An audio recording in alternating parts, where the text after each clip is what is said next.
The PAC has echoed calls by student unions for President Cyril Ramaphosa to sack Higher Education Minister Dr Blade Nzimande amidst corruption allegations at the National Student Financial Aid Scheme.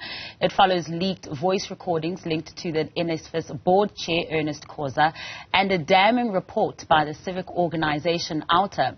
PAC Secretary for Publicity and Information, Azania Tyhali, joins us for more. Azania, thank you so much for your time. Now, the PAC has raised its concerns about alleged corruption in higher education before, and this time you say, based off OUTA's leaked voice recordings, that is clear that there has been a syndicate within NSFAS to bribe the Minister of Higher Education, Dr Blade Nzimande. Tell us more. Lovely stuff. Good morning, good day, Masa, and good day to the viewers at home. It is definitely clear that there is a syndicate to loot not only NSFAS but many other institutions of the Department of Higher Education and Training.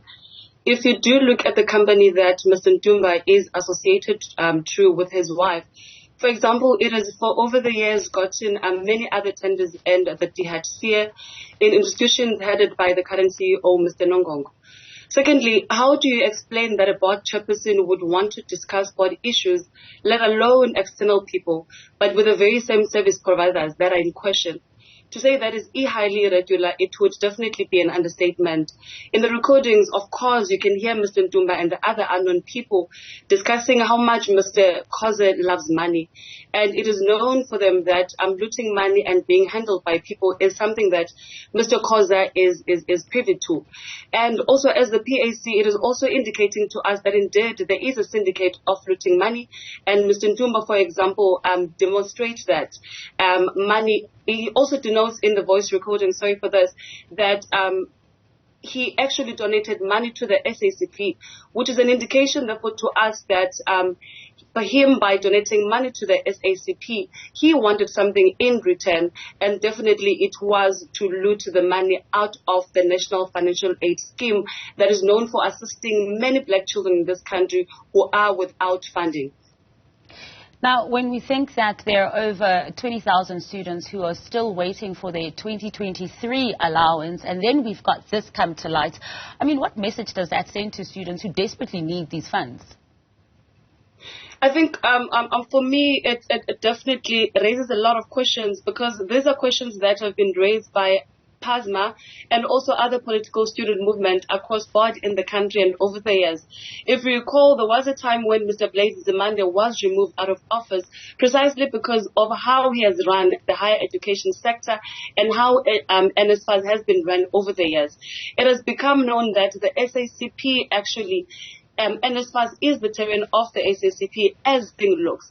Because if you recall, with the number of students that last year were not funded and could not receive their funds, it has become definitely clear that these were the makings of Blade Nzimande, who is supposed to be the one that foresees that all students in this country are funded. And as somebody who comes from an SACP, you would be of the view that he would, by all means necessary, have the interest of students at heart. But it has become definitely.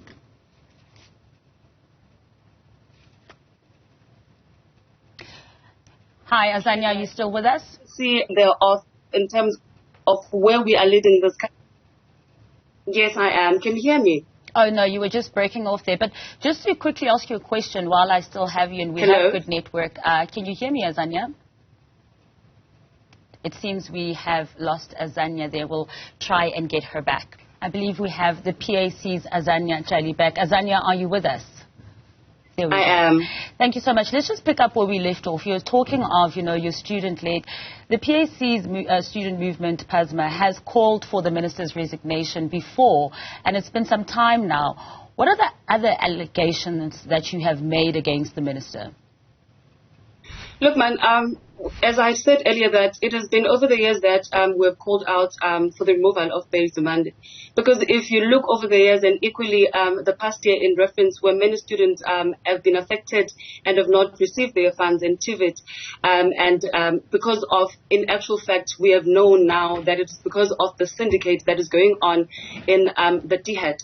So equally, we do understand that it is obvious with this recording that definitely NSFAS has become the playing ground of SACP.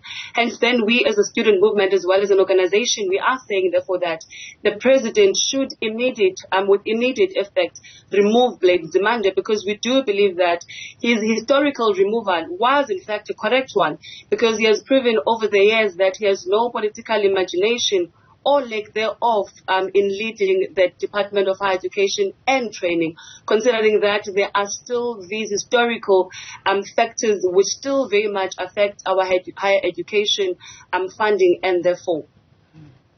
Now, you say as a PAC, you're also worried about what you call the invisible white hand of white power in the situation. What do you mean by that? Lovely. I think, number one, I should just state it categorically clear that I saw that most people, in actual fact, think that by us calling out the insidious white power hand, it is in actual fact us saying that we are fine with corruption. Do not get us wrong there. However, what we want to highlight is the fact that white power is very much insidious, as it works in shadows, and what it does is that it funds NGOs and political parties to fight its battles, And equally, what we don't want to do here is that white power and white companies, as well as white rich people in this country, they do not come out publicly to claim out their interests. However, they use these NGOs as well as our ministers in positions of power to actually influence processes of power and also to influence policy making. Because had it not been that the white companies had gotten the tenders, I am of the view, and the organization is of the view, that these white NGOs on OUTA would not have outstead this corruption that is currently happening, because white monopoly capital has an interest therefore.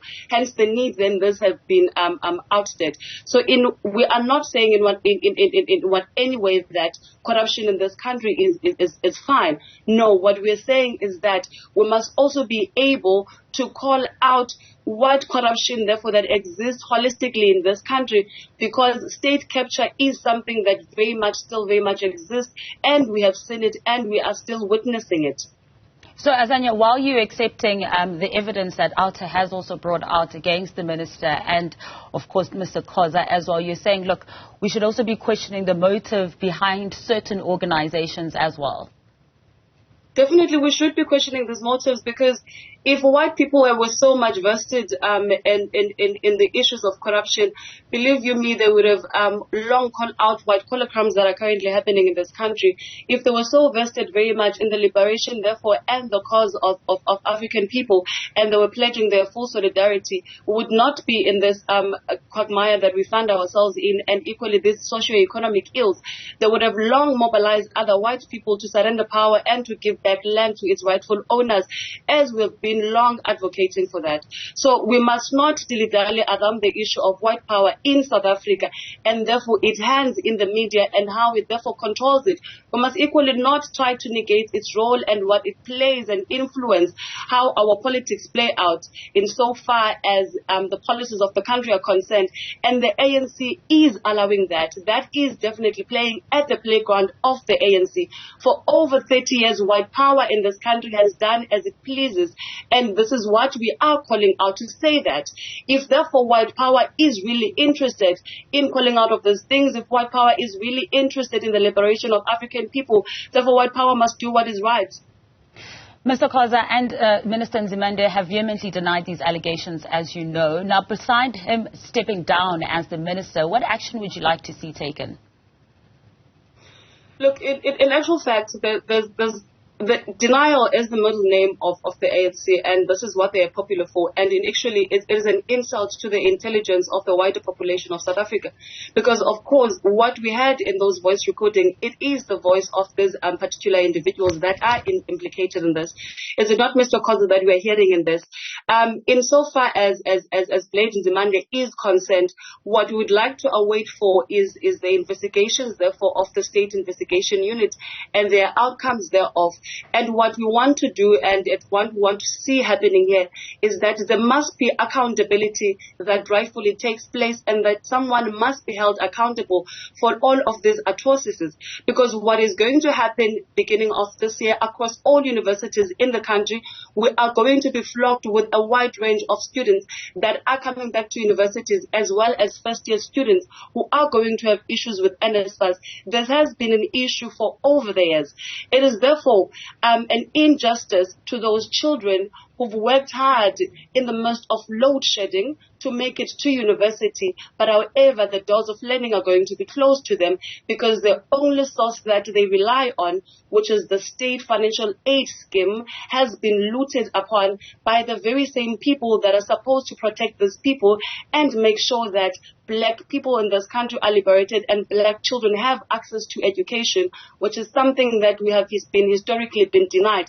But we are seeing that the ANC as well is not really interested in so far as the education of young children in this country. It is only interested in so far as enriching itself. They are only interested in creating another petty bourgeoisie class that is going to further exploit black children. So what we want to call out is that even when we are going to these next elections, young black people must make the right decision and vote the ANC out in power, because we have been in this problem for the last 30 years and we are in one circle and rotating.